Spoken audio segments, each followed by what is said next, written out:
10 de la mañana con 51 minutos en todo el país. Estamos en vivo y le damos la bienvenida a Ernesto Murro, ex ministro de Trabajo y Seguridad Social, ex presidente del Banco de Previsión Social. Murro, buen día, bienvenido. Muy bien, muchísimas gracias Marcelo, a ustedes, a la dirección del canal por esta nueva oportunidad que me brindan de brindar información y puntos de vista. Muchísimas gracias realmente, Un placer. sinceramente. Nos había visitado antes de las elecciones. Sí, antes de las de octubre, bueno. Claro, antes de la elección nacional, la primera vuelta, digamos. ¿Qué lectura hace de los resultados, Murro? Y bueno, es un muy buen resultado porque el Frente Amplio ya hace más de 25 años que es el partido político más grande del Uruguay, con más del 40% de los votos durante 25 años. Eso es un caso, creo que único en el mundo, de los países que tienen pluralidad de partidos políticos, que un partido progresista, de izquierda, democrático, como el Frente Amplio, tenga 25 años de más del 40%, sea el partido más importante. Bueno, en esta elección, según cómo se midan los votos, 40, 44, 45%, y estando 17 puntos arriba del segundo. A mí alguna gente del exterior me llama y me dice, pero ¿cómo es eso? Tuvieron el 45% de los votos. Vuelta. El segundo está a 17 puntos. Al segundo le ganaron por 400.000 votos. Y bueno, pero estas son las reglas de juego del Uruguay. ¿Habría que modificarlo eso? A ver, digo, yo no soy experto en estas cosas, Marcelo, y trato de hablar de algo de que por lo menos estudio. Yo no soy, pero es un caso raro, digamos, que con el 45% de los votos, con 17 puntos de ventaja sobre el segundo, teniendo la mayoría en el Senado. Bueno, y bueno, ahora las encuestas, las 3 encuestas que han aparecido, también nos dan como posibles ganadores el próximo domingo 24, lo cual es alentador. El Frente Amplio es la fuerza más votada en 12 departamentos del Uruguay, lo cual es muy importante porque quiere decir que no solamente es Montevideo, Canelones, Salto, como era hasta ahora, sino que en 12 departamentos. Lo que pasó mismo acá en Maldonado, donde hay un crecimiento muy importante del Frente Amplio en Maldonado. El Frente Amplio es el partido político con mayor votación en San Carlos nuevamente, en Piriápolis nuevamente, en Las Flores, en La Capuera, en Pan de Azúcar, en varios barrios de Maldonado. Volvemos a tener en el departamento de Maldonado 2 diputados, que habíamos perdido, teníamos 1. Hay un crecimiento en todo el país y bueno, y las encuestas, las 3 que han aparecido hasta ahora, la usina de percepción ciudadana, opción que se emite por Canal 4, anoche, equipos que se emite por Canal 10, están dando 3, 4 puntos de diferencia a favor de Orsi. A favor de la fórmula. Todas las encuestas coinciden en eso. Todas las encuestas coinciden que Yamandú Orsi y Carolina Cose superan por 3 o 4 puntos a la fórmula de Álvaro Delgado, Valeria Ripoll. Pero además otra cosa, o sea, ¿qué está significando eso? Que si uno toma los resultados del 27 de octubre, el Frente Amplio progresa respecto a los resultados del 27 de octubre y los partidos que integran la actual coalición de gobierno, o sea, Partido Nacional, Partido Colorado, Cabildo Abierto, Partido Independiente, decaen. El Frente Amplio sube puntos y la suma de los partidos Blanco, Colorado, Cabildo, etcétera, baja. Bueno, eso yo creo que son datos que hay que tener en cuenta, estas son fotos, la encuesta va a ser el 24 de noviembre, dentro de 13 días, y estamos trabajando para eso, para ayudar a que, bueno, para cambiar, o sea, acá el próximo 24 de noviembre va a haber solo 2 papeles. El 27 de octubre uno entraba al cuarto secreto, estaba lleno de papeles. En junio peor todavía. Bueno, acá va a haber solo 2 papeles. Entonces hay un papel que es para cambiar las cosas, con Yamandú Orsi y Carolina Cose, y hay un papel que es para continuar con las cosas como están. Para cambiar, pero para mejor. Para cambiar a algo de lo, porque el Frente Amplio ya estuvo en el gobierno. ¿Cambiar lo que hay para volver a lo que se hizo? Para hacer lo que hicimos mejor, valorando las cosas buenas que hicimos, porque hicimos muchas cosas buenas, corregir las cosas que hicimos mal o que no hicimos y seguir cambiando en beneficio de la gente, para mejorar la calidad de vida de la gente, en salarios, en jubilaciones, en trabajo, en seguridad, en salud mental, en medio ambiente, en distintas cosas que, por ejemplo, este gobierno nos había prometido, el gobierno actual, que se está yendo, nos había prometido los mejores 5 años de nuestra vida. Bueno, yo creo que la población, incluso la gente que votó a este gobierno, incluso la gente que piensa votar a este gobierno, se da cuenta que no fueron los 5 mejores años de su vida. Y esto no es solamente tema de la pandemia o tema de la sequía, porque pandemia, sequía hubo en todos los países de América Latina. Y Uruguay fue el país de América Latina que después de la pandemia o después de los fenómenos climáticos ha sido el que menos recuperó, el que menos repechó después de esos graves problemas mundiales que tuvimos.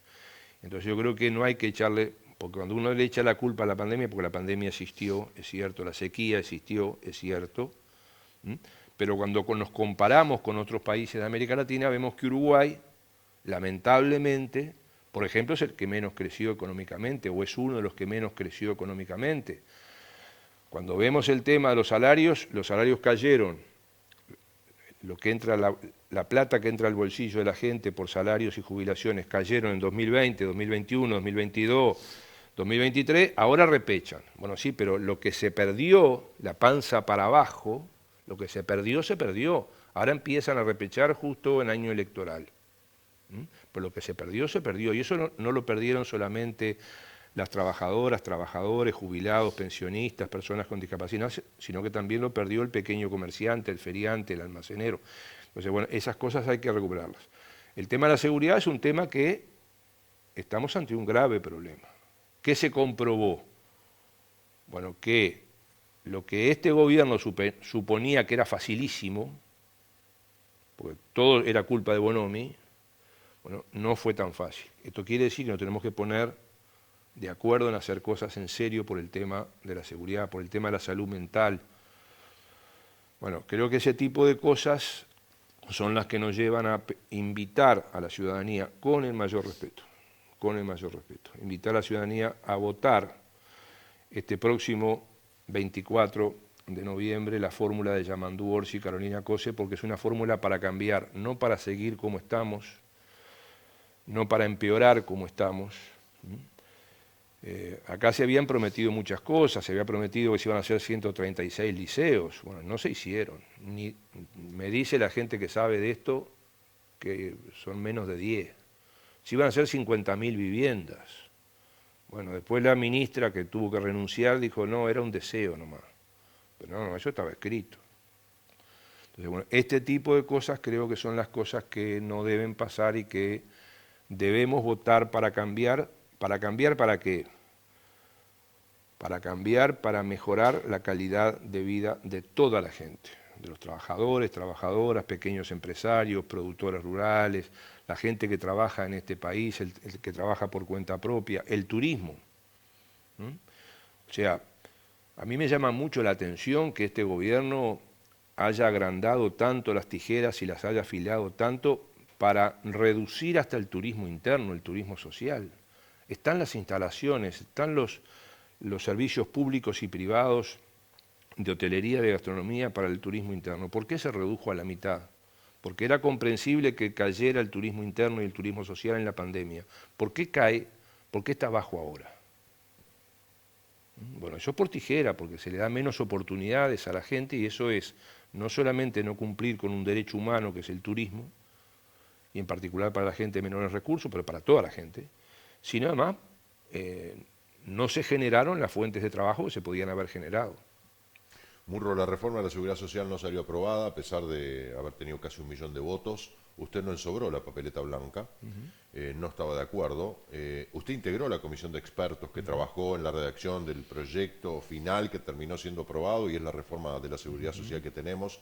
El PIT-CNT, la misma noche o al día siguiente del plebiscito, dijo que reconocía que no se había logrado aprobar, pero que no iban a cesar sus esfuerzos en seguir insistiendo en que esta reforma es mala y que hay que modificarla, buscar de repente por la vía legislativa.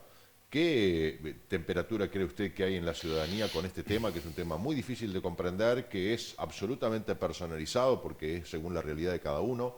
Es un tema que de alguna manera hizo mucho ruido en la campaña porque se entreveró con las propuestas de gobierno.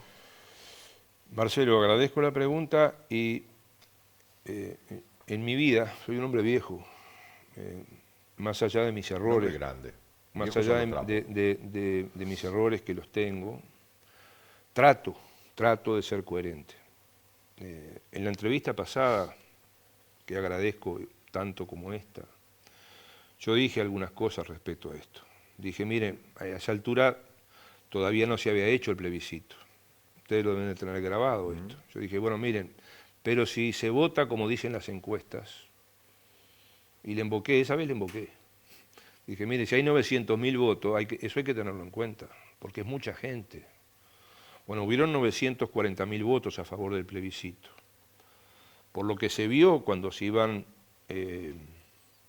abriendo las urnas, se veía que había votos del sí en todos los partidos, no solamente en aquellos sectores del Frente Amplio que apoyaron el plebiscito. Había votos del sí a favor del plebiscito en todos los partidos, incluso en los partidos del actual gobierno. Entonces yo creo que eso hay que tenerlo en cuenta, como acá hay que tener en cuenta que el resultado del plebiscito fue negativo. ¿Cómo se hace para tener las dos cosas en cuenta? Y yo creo que se puede, porque allí el Frente Amplio también da garantías. El Frente Amplio es el único que a través de su fórmula, con Yamandú Orsi y Carolina Cose, garantiza que podemos hacer una reforma de la Seguridad Social. Si gana Álvaro Delgado y Valeria Ripoll, no va a cambiar casi nada, va a seguir todo como está. Y hay cosas que no están bien, más allá del resultado del plebiscito. O sea, entonces, ¿qué es lo que propone el Frente Amplio en su programa? Programa público, hecho por cientos, miles de personas. Aprobado hace... ¿Diciembre del año pasado? En diciembre del año pasado, hace 11 meses. Y allí está publicado lo que vamos a hacer si somos gobierno. Convocar a un diálogo amplio, social, político, con la universidad, con organismos internacionales, para ver qué reforma de toda la seguridad social, de la jubilación, el seguro de paro, asignaciones familiares, de toda la seguridad social, del financiamiento, y de ese diálogo va a surgir, y después eso tiene que ir al Parlamento, y será el Parlamento el que lo apruebe. Hoy sabemos que el Frente Amplio tiene mayoría en el Senado, no tiene mayoría en diputados, la coalición que nos gobierna tampoco tiene mayoría, será el Parlamento quien, luego del diálogo, apruebe eso. Por tanto, ¿y ahí qué decimos? Nosotros queremos priorizar la edad de jubilación en 60 años, priorizamos que la gente se pueda jubilar a los 60 años. Si hay alguien que puede y quiere trabajar más, bueno, lo podrá hacer, como siempre se hizo además. Porque ahora cuando la edad es 60 años, la mayoría de la gente se jubilaba a los 63. El promedio de edad de jubilación de la gente era 63, 64. Así que priorizar que la gente se pueda jubilar a los 60, pero que pueda seguir después. En segundo lugar, planteamos una mejora de las jubilaciones y pensiones, porque esto yo decía que pasó en 2020, 2021, 2022, 2023, que bajaron los salarios y jubilaciones, ahora repecharon, pero lo que se perdió, se perdió. Bueno, el Frente Amplio lo que se compromete, lo que el Frente Amplio garantiza, es a seguir mejorando las jubilaciones y pensiones, y en particular las mínimas, como lo hizo en sus 15 años de gobierno. En sus 15 años de gobierno, el gobierno del Frente Amplio empezó, me toca ser presidente desde el 2005, en el primer gobierno del Frente Amplio, presidente del BPS. Teníamos jubilaciones, estoy hablando plata de hoy, plata de hoy, 800, 1.000 pesos, 800 pesos, 1.000 pesos, 2.000 pesos, 5.000 pesos. ¿Qué hizo el Frente Amplio? Lo primero que hicimos fue, en 2007, pusimos que no, el mínimo jubilatorio debe ser 6.177 pesos de hoy. Y lo fuimos aumentando todos los años hasta llegar a los 18.000 pesos de hoy. O sea, la gente, ¿por qué cobra hoy 18.000 pesos que no alcanza? Y está bien que la gente reclame, y está bien que la gente pida más, porque con eso no se puede vivir. Pero llegamos a 18.000 pesos porque el gobierno del Frente Amplio lo fue además de los buenos aumentos generales de enero para todas las jubilaciones y todas las pensiones del Uruguay, daba aumentos suplementarios, complementarios en julio de cada año en general. ¿Se debe llegar al salario mínimo? Pero es que ahí hay otro problema, Marcelo. Si este gobierno, en vez de hacer lo que hizo, que fue congelar las mínimas, porque este gobierno congeló la jubilación, ¿por qué la gente cobra 18.000 pesos? Cobra 18.000 porque el Frente Amplio más que las triplicó. ¿Qué hizo este gobierno? Las congeló. Bueno, si no las hubiera congelado, hoy ya la gente estaría cobrando arriba de los 21.000 pesos. Estaría ya en un mínimo nacional. ¿Está bien? Entonces, lo que pasa es que este gobierno la congeló y con eso el gobierno ahorró gasto y el gobierno se enorgulleció de haberle rebajado la jubilación a la gente. Esto es vergonzoso. En un gobierno del Frente Amplio se puede volver a retomar esa escala ascendente para seguir subiendo las jubilaciones. Se debe y hay un compromiso del Frente Amplio. No, pero el tema es que se pueda. No, y se puede, porque, a ver, Marcelo, se pueden tantas cosas. O sea, se pudo, por ejemplo, durante la pandemia, acá se pudo rebajar los salarios mientras la gente seguía trabajando, porque durante la pandemia no todo el mundo dejó de trabajar. La inmensa mayoría de la gente siguió trabajando y produciendo, y las empresas siguieron haciendo lo que estaban haciendo. ¿Eso fue bueno o fue malo? Eso fue bueno. Ahora, ¿por qué le rebajaron el salario a la gente? ¿Por qué hubo altos empresarios, y hablo de los altos empresarios, altos empresarios que ganaron mucha plata en la pandemia, porque en Uruguay aumentó la riqueza, lamentablemente, aumentó la riqueza y aumentó la pobreza. Y la plata, esa que ganaron, podrían haber dicho, bueno, no me gusta el Banco República porque es público, porque es del Estado, aunque es el banco más importante del Uruguay, ¿no? Y de los más importantes del mundo. Y lo agarramos fundido en el 2005 y lo recuperamos. Y hoy es un banco sano. Bueno, pero esa persona que gana mucha plata dice, no me gusta el Banco República porque es del Estado. Bueno, podía haberlo aunque sea depositado en un banco extranjero, pero que tiene sucursales en Uruguay, como hay sucursales acá en Punta del Este, Maldonado, de bancos extranjeros. No, ni eso, lo sacaron fuera del país y sin pagar impuestos. Entonces, yo creo que hay de dónde buscar cosas.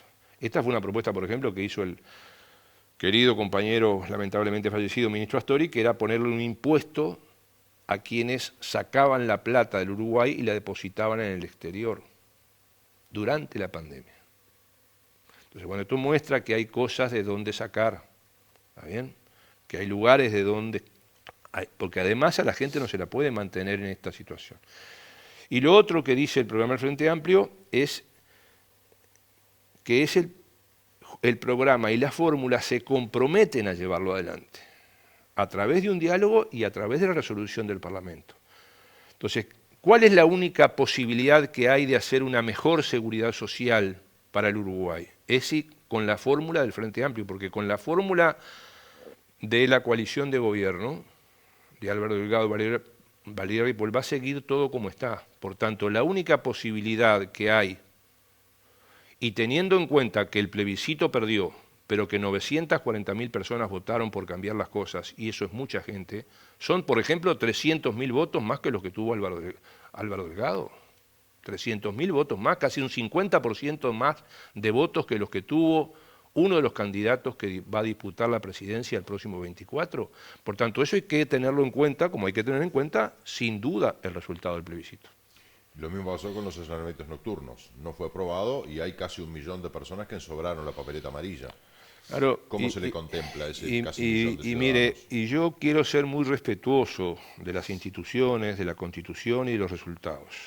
Ahora, acabo de leer hace pocos días, está disponible en búsqueda, si lo quieren rastrear, una entrevista a, el ahora electo senador Bordaberry, donde decía, cuando él propuso bajar la edad para que la imputabilidad de los menores, que no fue aprobado, para que menores más menores pudieran ser imputables, objeto de delitos por delincuencia, digamos, ¿no? Pero después dice, bueno, no se aprobó, pero sin embargo él después detalla 4 o 5 cosas que estaban en su propuesta que este gobierno llevó adelante. 4 o 5 cosas que estaban en su propuesta que perdió en el plebiscito, pero Bordaverde dice, sí, perdimos el plebiscito, pero este gobierno llevó adelante 4 o 5 cosas. Entonces yo creo que hay que ser muy cuidadoso con el respeto a la institucionalidad. O sea, no estaría de acuerdo con lo que dijo el PIT-CNT de que de rodilla nunca, dijo Marcelo Abdala, vamos a seguir insistiendo, buscándole la vuelta. Y algunos dicen, bueno, pero a ver, Yo creo no que, salió aprobado el plebiscito, yo creo punto. que hay que contemplar, sí, pero hay que contemplar la realidad, Marcelo. ¿Ah? Y esos 940.000 personas hay que tener en cuenta porque es mucha gente. Me habla de la papeleta blanca. Hablo de quienes votaron el sí en todos los partidos. Está bien, Reitero, pero me habla del plebiscito de la reforma de seguridad social. sí. ¿No aplica el mismo criterio para los allanamientos nocturnos? A ver, el tema es que yo creo que ahí también hay que ver, y reitero lo que le decía hoy Marcelo, yo trato de hablar de las cosas que estudio. Yo solo soy maestro escuela y trato de estudiar seguridad social. Bueno, pero fue ministro, fue presidente del BPS. Sí, claro, pero siempre en esa, pero siempre en esa área, ¿está bien? Entonces, por ejemplo, el tema de los allanamientos nocturnos, acá hubo gente que sabe, empezando por la propia policía, fiscales, universitarios, que pusieron reparos a eso. Entonces, bueno, yo creo que hay que tener en cuenta esas cosas. ¿Ah? A ver, porque si se producen allanamientos como se han producido, incluso de día, equivocados, bueno, hay que tener en cuenta eso. Pero yo creo que todos los pronunciamientos populares, cuando son tan importantes, hay que tenerlos en cuenta. Murro, se nos ha terminado el tiempo. Le iba a preguntar en una línea cómo ve a la fórmula presidencial, Yamandu Orsi, Carolina Cose. ¿La ve potente? ¿La ve con capacidad de gobierno, capacidad de diálogo que va a tener que tener, gane quien gane? El próximo gobierno va a tener que tener una gran capacidad de diálogo para acordar, si no vamos a congelar el país por 5 años. Sin duda. Primero yo creo que es una fórmula muy potente. Para mí es muy claro que Yamandu Orsi y Carolina Cose son una fórmula muy fuerte en este país, con mucha experiencia de gestión a nivel de los departamentos de Montevideo de Canelones, de diálogo como la que tiene Yamandu Orsi, experiencia ejecutiva como tiene Carolina Cose en el Ministerio de Industria, en Antel, la que tiene como senadora, una fórmula muy fuerte. Y creo que además es la fórmula que nos va a permitir cambiar. Yo a veces me encuentro cuando salgo de barriada, voy a una feria, voy a conversar con la gente. Ahora el sábado, por ejemplo, vamos a estar en Aznares, conversando con los vecinos. El sábado pasado estuve en Ciudad del Plata. En estos días estamos haciendo otras actividades acá en el departamento o fuera del departamento.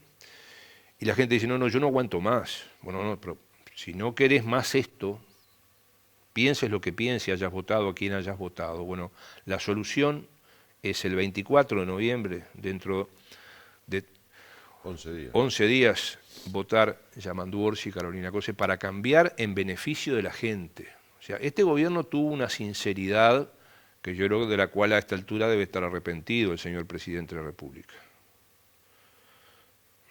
Dijo, yo voy a gobernar para los Maya Oro. O sea, para los que están arriba, para los que tienen más. Dijo eso varias veces. Bueno, yo creo que acá estamos votando una fórmula que es la fórmula de Yamandu Orsi y Carolina Cose para gobernar para la inmensa mayoría del país. Y la inmensa mayoría del país son los trabajadores por cuenta propia, los pequeños empresarios, los productores rurales, las trabajadoras, los trabajadores, las empresas del país. Dinamizar este país que está estancado, que no crece su economía. El término Maya Oro fue acuñado cuando la pandemia, ¿no? De trabajar justamente en no apagar los motores de la economía, aquellos que pueden empujar la maquinaria para no quedarnos parados. Sí, pero el tema es que siguió después, porque el tema fue que eso siguió después, ¿está bien? Porque, por ejemplo, cuando se le rebajaron algunos impuestos, se le rebajaron los que ganaban más. Y se aumentó el IVA, que el IVA lo paga todo el mundo. Entonces no fue solo en la pandemia. Es una actitud, una forma de gobernar hacia esos sectores, y yo creo que tenemos que tener un gobierno que gobierne y que favorezca y que le dé trabajo y que le dé seguridad y que le dé salud mental y que le dé acceso a medicamentos y que reduzca los tiempos de espera en los hospitales y en las mutualistas. Y ese gobierno es el gobierno de Yamandu Orsi y Carolina Cose. Ernesto Murro, un gusto recibirlo una vez más aquí en la mañana del 11. Muchísimas gracias, Marcelo, muchísimas gracias al canal, muchísimas gracias a la teleaudiencia. Un placer, hasta pronto. Un gusto. Tenemos que hacer una pausa, 11:16, ya venimos.